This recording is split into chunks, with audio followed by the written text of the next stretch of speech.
Hi everyone, welcome to SW Podcast, the podcast where we get real about finance, leadership, and how things are changing in the world of money. I am Nitin Jan, today's host, and today I have someone super interesting joining me, Sumit Chugh, who is a chartered accountant turned CFO, who has seen the journey of audit, strategy, tech transformations, and we are going to talk about how things are changing in the today's world of finance, about AI. Very excited about this. Sumit, welcome to the podcast. Thanks, Nitin. Thanks for having me here. I'm super excited. So, my first podcast. So is mine. Okay, going back a bit backward here, Sumit. So, chartered accountancy. So, is it like something you wanted to be in, or this happens to be by chance, like everybody, like me also? No, I think So, this what this was what turned you to become a chartered happened accountant? by chance. Engineering seemed too tough, so I thought I'll get into CA. The entrance was easy, but then of course CA being one of the most competitive exams and one of the most difficult exams. Uh, but yeah, I think it happened by chance. Engineering seemed tricky, so I just thought I'll jump into chartered accountancy, and yeah, here I am. So mine was very different. So it was like when we were in the college, everyone told that okay, so chartered accountancy is very glamorous. So your stamp has a value. So wherever you stamp on a paper, you get paid for that. Like this is something very interesting. So let's get into the chartered accountancy. But yeah, so now you are a CFO. So that's a big leap, right? What was the turning point in your career when you thought about, look, now I want to be a CFO? So, what really made you to think about it of becoming a CFO? Because there are different roles in a Yeah, finance yeah. function. So, you are a audit head, you are a tax head, or you could be a partner in a consulting firm. So, how you thought about becoming a CFO? I think it's been a journey for me. Over the years, there have been experiences and some very fortunate experiences, which have brought me where I am. So I started as a consultant. I worked with PwC and started my articleship and my advisory journey there. Great organization, great firm, but somehow I wanted to get the gratification of getting the things done myself, getting the execution experience. This is what me brought me in the industry per se. And once I was in industry, I realized that uh, the focus, the gratification was more on getting the things done, getting that Hmm. impact on the business as well. And I realized within being part of the finance, being a CFO will give you that overall 360-degree view of the business. And this is where you can probably add most of the value. And this is where I started trading in. I think the other critical inflection point along the journey was when I was in a company in Dubai, where I managed, in addition to finance, I managed business development and procurement as well for a while, Okay. and that gave me a real flavor of how businesses actually operates, what are the operational nuances, what is the kind of impact you can make in the business. I think being CFO brings you closer, that much closer to the business, makes you more forward looking, more strategic. I think that is Right. where the interest started, and then of course I built my career along those lines. So you have been in Dubai, you have been in India. So what made you to go to Dubai, and what made you come back to Dubai? Because someone who stays outside for a good period of time, Yeah. I think it sort of creates a mental block that you want to stay because life is good outside. You don't have to hustle too much in many ways. So what made you first to go to Dubai, and what made you to come back to India? No, I think one of the critical reasons I went to Dubai was to get a cross-cultural global experience.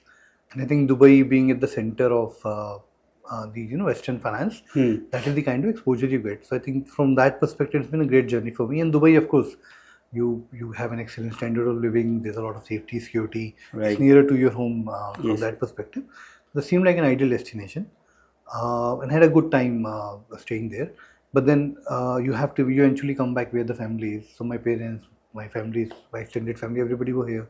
So Okay. we had to move back. So we moved back. It's more of And a of course, family the event. way India has been growing, the tech sector has been growing. I think there were more and ample opportunities for you to be able to part of that journey.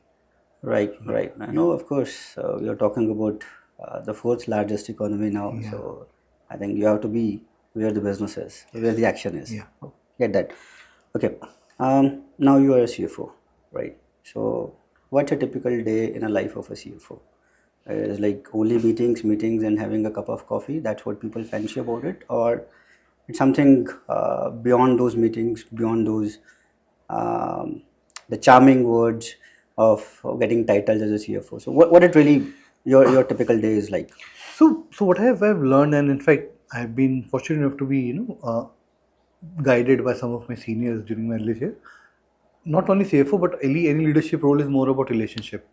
So while of course it involves a lot of meetings and conversations, but it also means that you build those relationship, you build those behind the door conversations with the leadership team, with your team as well. Right. So I end up spending a lot of time with the other business leaders. I do spend a lot of time with my team as well, because they are the one executing on the ground most of the time. So I think this is where most of the time goes. A lot of time also goes on the analysis, dashboarding, reviews from that perspective. But I think with the right team, you spend lesser time on the operational bits, and you spend more time on building the the the bridge with the other leaders, getting across to your point, understanding their perspective. And of course, at the same time, there are a lot of conversation with the external vendors, external stakeholders. You meet a lot of high ticket vendors. You of course have the board to manage, your bankers, your treasurers. So there are a lot of external facing conversations also happen during the day. But I still say that a lot of it is a people facing time rather than sitting behind an Excel sheet and reviewing it. That definitely happens. You need to look at the dashboard and Right, everything. right. It's the good thing with the advent of technology, BI, is that the reports are getting sharper and crisper. Yes. So you don't have to worry too much on doing analysis yourself. Of course, you have the team which will do it, and then you Right. build the right dashboard. So you can get up to the speed fairly quickly now. So there's always talk in that circle that being a CFO or being into the leadership role, we call it as N-1 or N-2 roles, you typically get sandwiched, right? So you have the expectations of the board, of the external stakeholders, and then also you have to manage your team. So there is deliverables, there are certain hard set deliverables. So everybody is not at the same speed, everybody is not having that view from the top, right? And most of the time my observation has been you can't pass down each and every thing, each and every pressure bed to your team member. But the problem comes is that because they don't have the complete view also, so they don't feel included. How do you see that? How do you manage that? So I think one of the very early principles in my life, and something which I loved as when with from some of my great managers I worked with, is leadership with context. Right. I'm fairly transparent with the team, and of course you have to shield something or shield Right. someone, you do it, but as far as possible, as far as the context or the situation allows, I lead with context. I will not get into a meeting with, let's say, my head of business finance. I will try to pass on 100% the information. I'll pass on my understanding of the situation, and then let him take a call on building, let's say, a business plan for the next year. I think that itself solves for a lot of things, right? Right. What it does two things. Of course, it prepares them better. They are able to understand the situation well, and of course, accordingly deliver. Second thing, over the time, and when you get in a situation where you just need somebody to follow you, and you can't give the Right, inner right. context, you build that trust, build that empathy over time with your team, with your leadership. Then they will understand what you're doing is the right thing to do for the business. So once you build that kind of trust, and as I previously mentioned, it's a solid relationship game. So once Yes. you build that trust, then it becomes easier over time. Of Right. course, there are days when your interests don't align with the business leaders. I've seen that generally most of the problems are solved through conversation. Sometimes it's an easy conversation, over a cup of tea. Sometimes it takes a lot of debate and argument, data, and gut conversation. But more you talk, right, not only on a particular issue, but generally on the business, on the conversation, on the daily life, that is something which helps you get through a lot of difficult conversations. But what if you have to veto someone? So it could So a be no is your a no. team member. He could be even the business decisions also. So how generally those conversations goes? Are they easy conversations to have? See, once you have built that bridge with your team member, and I'll give an example. I worked with somebody at my previous organization, fairly senior guy, very smart. Right. smarter than me at least. Uh, and there was a conversation where there were two opinions, mine opinion and his opinion. He felt strongly about his, and he was right, logical, data backed. Mine was also strong logically. Somebody had to take a call, and given that it's me against the leadership, I decided to go down a certain route, right? And explain him the reason. I'm saying, I know what you're saying seems right, what I'm saying also seems right. Let me go ahead and do it. I'll keep your point of view in my mind. If we need to change course, I'll come back to and change course if required. If not, we'll continue from my course, and we will build those retrievable loops somehow. So once you give that kind of comfort that I am doing something not because you're wrong, I'm doing something that maybe both of us are right, but this seems like a better option and I have to take a call between two of us, then I'll take a call. It's like At least typically Mandwali in between. In Mandwali. No, Let's Mandwali, reach- I don't. let's reach in between. I generally have read there's good and bad and everything else is evil in between. That's the way to do it. So I somehow believe that I want to go full hog when I take on a decision. So Okay. I don't want to compromise on something which I feel very strongly about. But what I have done that over the period of time, 90% of decisions I go with complete democracy. Right? We'll discuss, debate, we'll find the best answer. 10 times when you stick to it, then you stick to it, then we deliver. If you're putting your neck down the line, then you of course carry that responsibility and the authority to deliver that. Got it. I think something related to it. Yeah, please have. Yeah. What people, and that's a question on both the sides, from the business side of it also, as well as being as a finance professional also. What people generally don't take it very clearly as in to be meant to be a CFO. So because it means different things to different people. So part of the question is like, what it means to you, and in your experience, what has been the difference in your thinking versus what other people sees as, यार ये तो CFO है, इसको तो यही करना चाहिए, shouldn't come on this line or come into this subject out there. So I think that's one question I have grappled over the years. Not me, a lot of finance professionals. yeah, so that's and I think this is a great question to have a conversation around.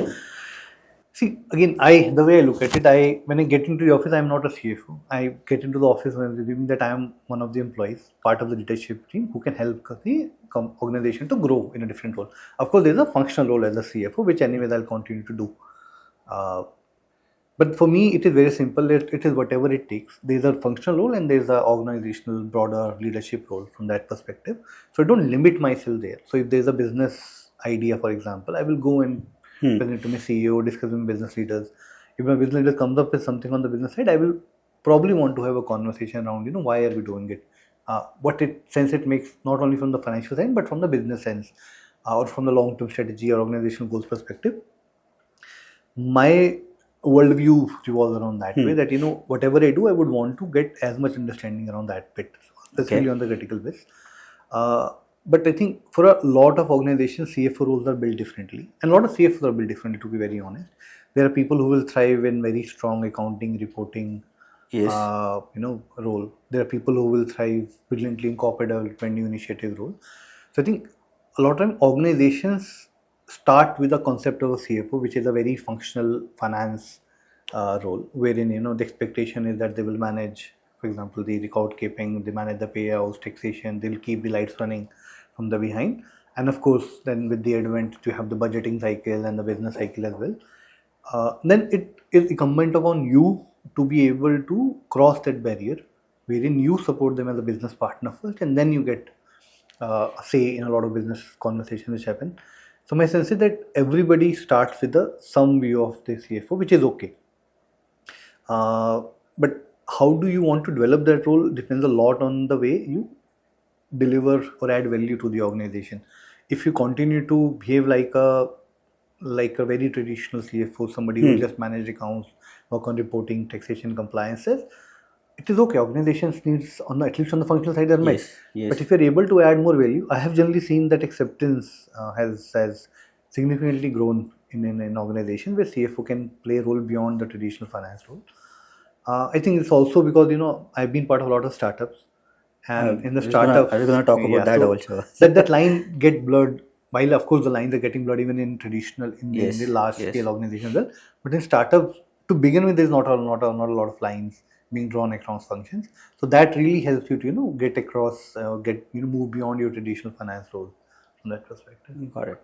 Now, on the startup question, so I think other than PwC, if I see, it's been largely around startups. Yeah. If I look at your journey, of course, we also crossed our paths while being at Oyo. And that was my first startup, and probably that would have been your third or fourth, right? Yeah. And even after that, you have worked with, before that, you have been with Swiggy, with Oyo, then you've been with Clove Dental, you have been with Wingreen, Zupi. and Zupi. So, why is so much of love for startups? And so two parts of the question. So Yeah. one, and that's something which I somehow resonate, because this was my first startup when I was with the Oyo. So prior to that, I've worked only and only in a structured organizations.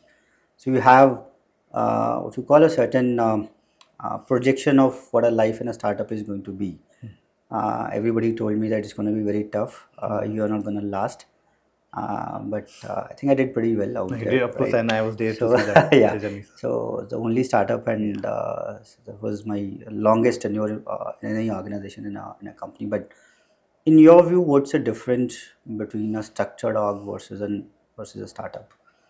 I have my own different view around that, right? Could be different, could be same, but what is your view and why you have chosen to be in the startups versus being in a structured org? So I think this is where you started your career, but then Yeah. you have taken I say a very calculated shift why you didn't want it to be So in there versus in I the did startup. that.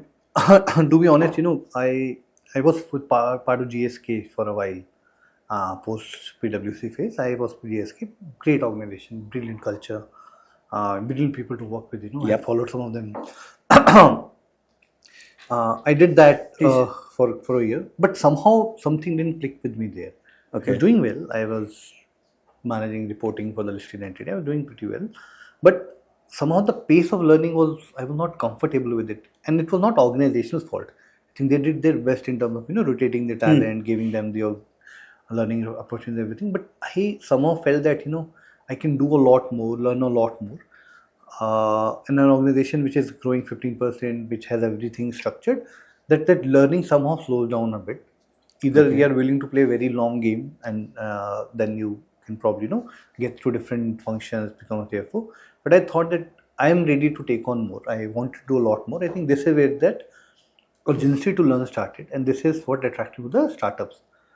And then I realized that once I got into startups, that it didn't, it not only helped accelerate my learning across the functional domain, but it actually helped me enhance my overall view of the business, right?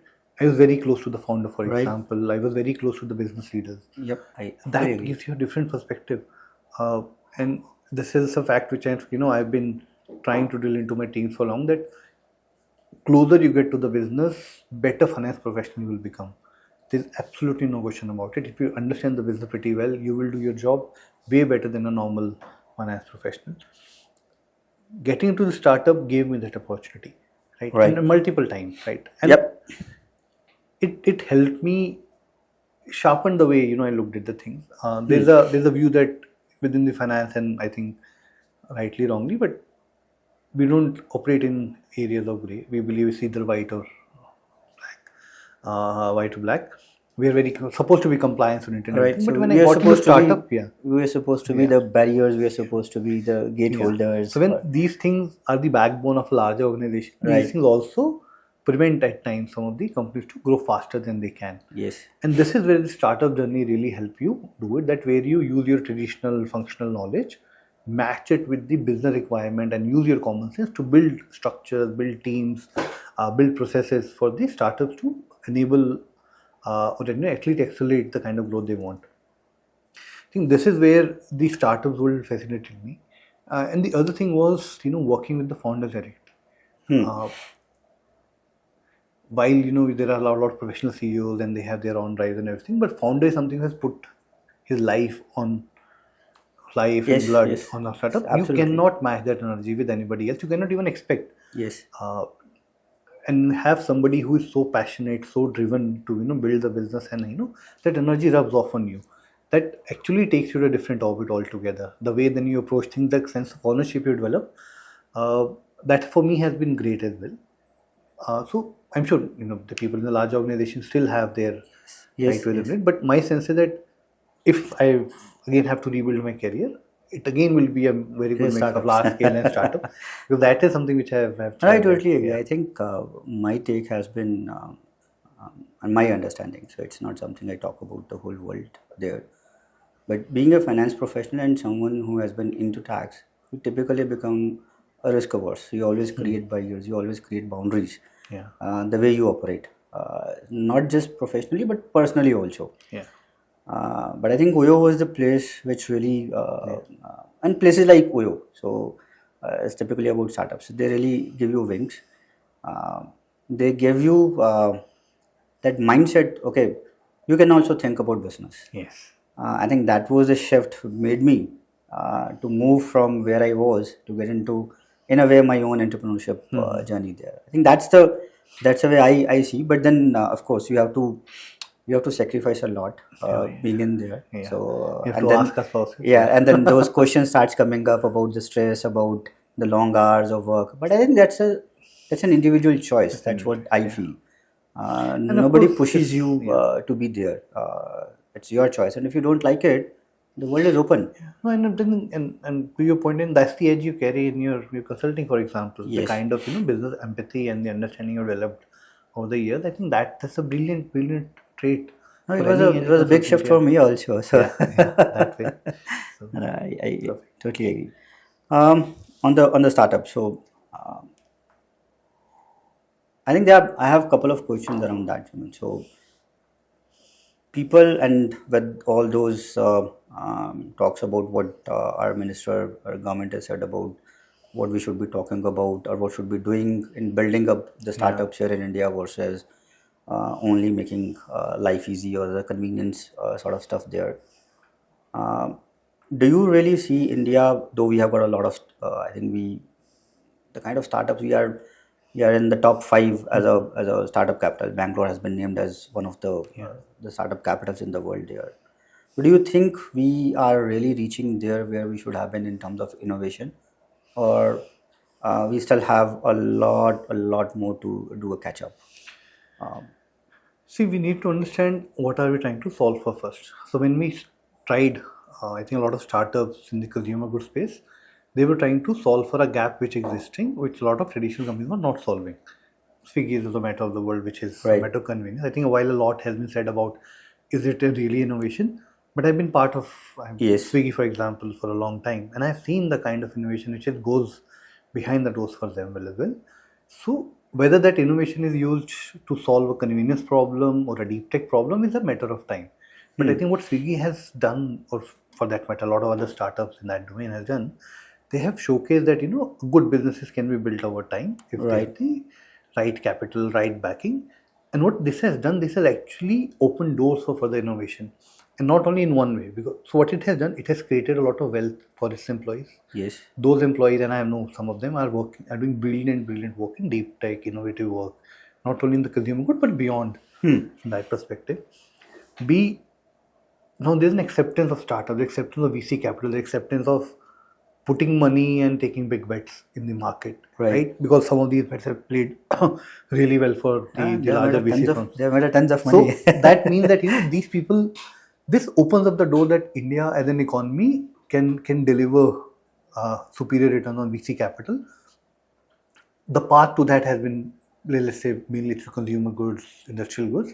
But as we are evolving, I think this will lead to a lot of investments, both organically coming from the Hmm. VCs and the Ps in deep tech, but also that the layer of entrepreneurial justice Hmm. Swiggy has created, Flipkart has created during the life, Right. during Right. its journey.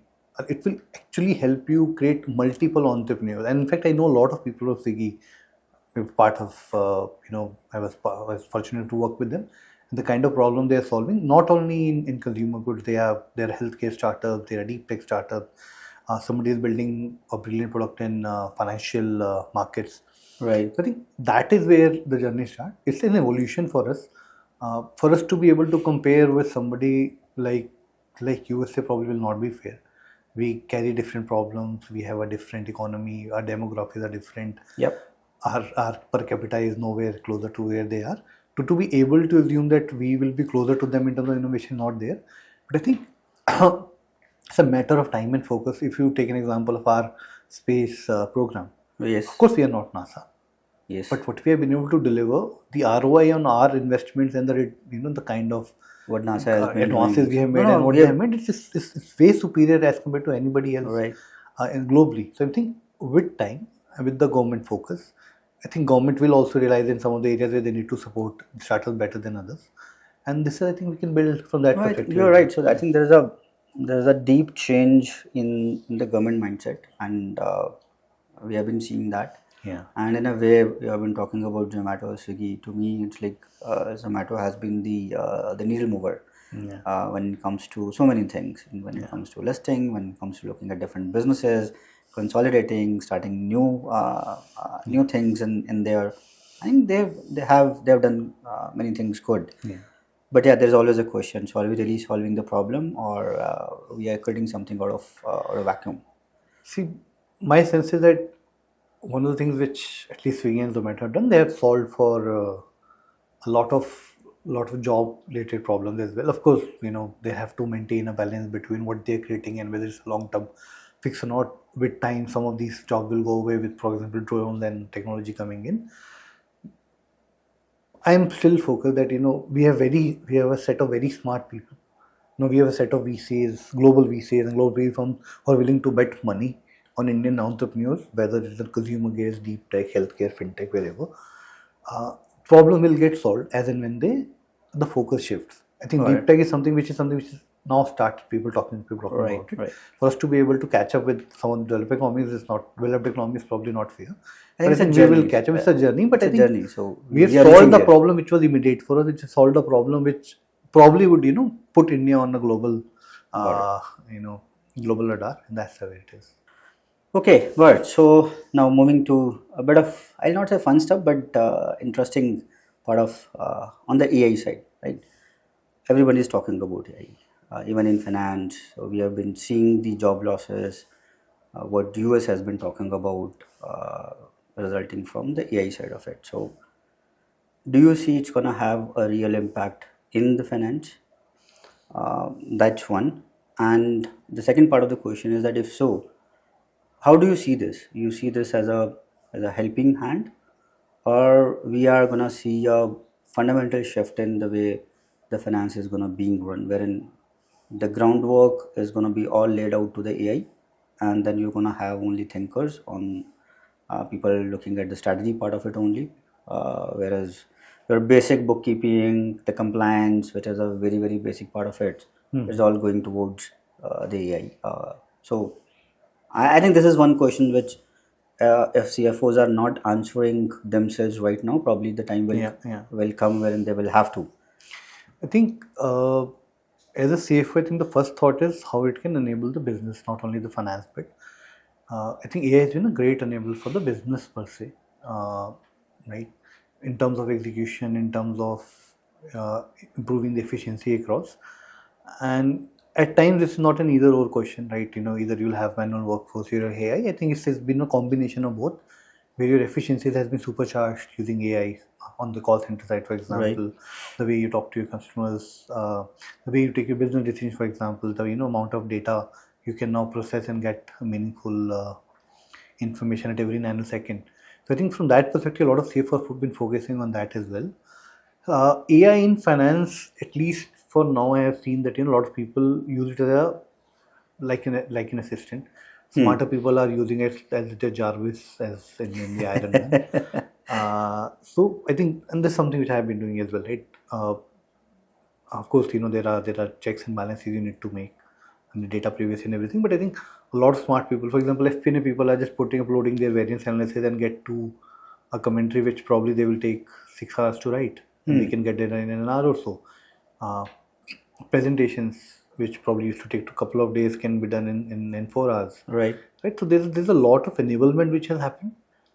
It will also mean that people who were reliant only on those basic execution skills will either need to upskill fairly quickly, Hmm. right? Or then they have to find alternate otherwise from Or that the other perspective. side is that And the second thing is that if I'm good at presentation, but if hmm. I'm better at presentation using AI tools, for example, that means that I can significantly, improve the way I deliver my add value or do it, and it frees me to think about other things as well.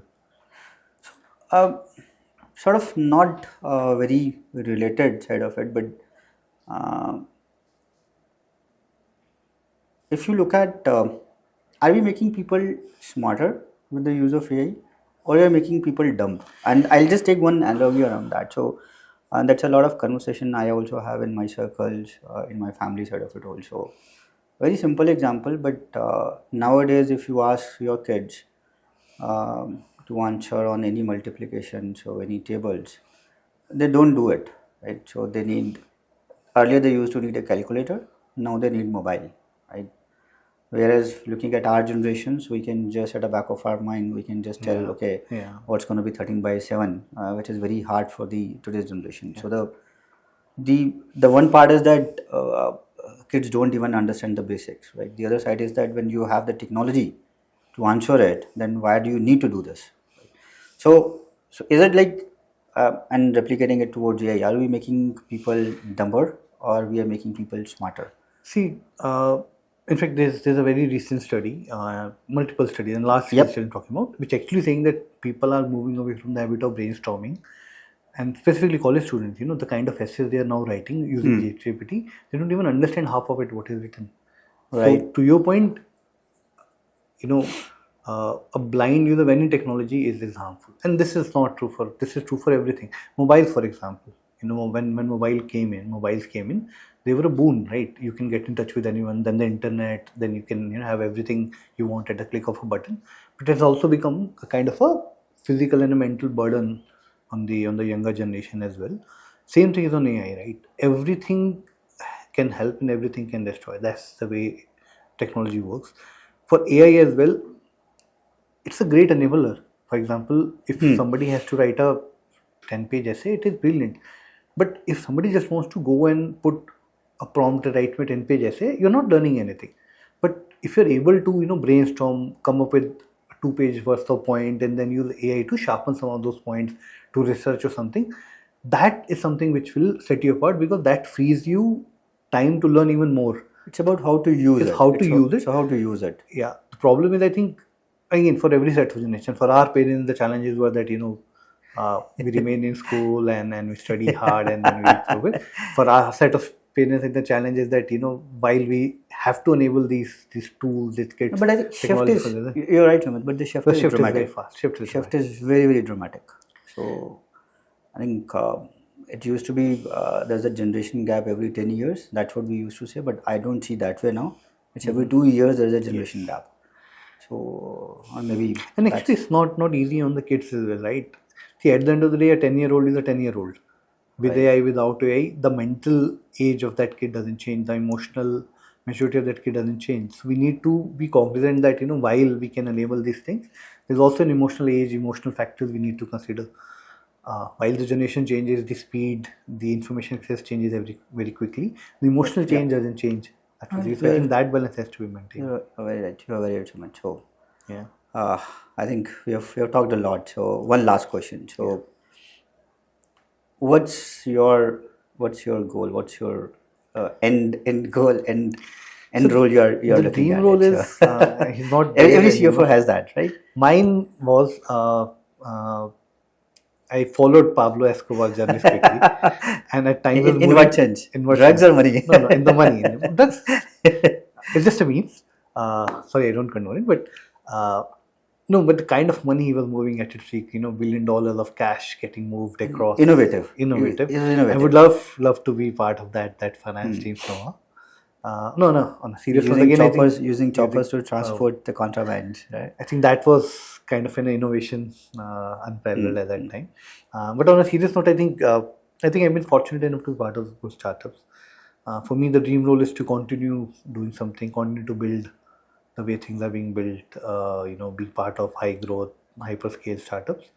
There's also a part of me which is now leaning towards entrepreneurial, setups. So maybe I would want to start something of my own sometime Okay, down the line. wonderful, wonderful. Perfect. Perfect, perfect. Thank you, Sumit. Great. Thank you Thank you, so much Nitin. for being Thanks for here, having me. and best wishes for your entrepreneurial journey. Yeah. Thank you Good. so much, Sumit. Thank you Thank for you. having Thanks you for having here. me here. Thank Lovely, you. lovely talking to you.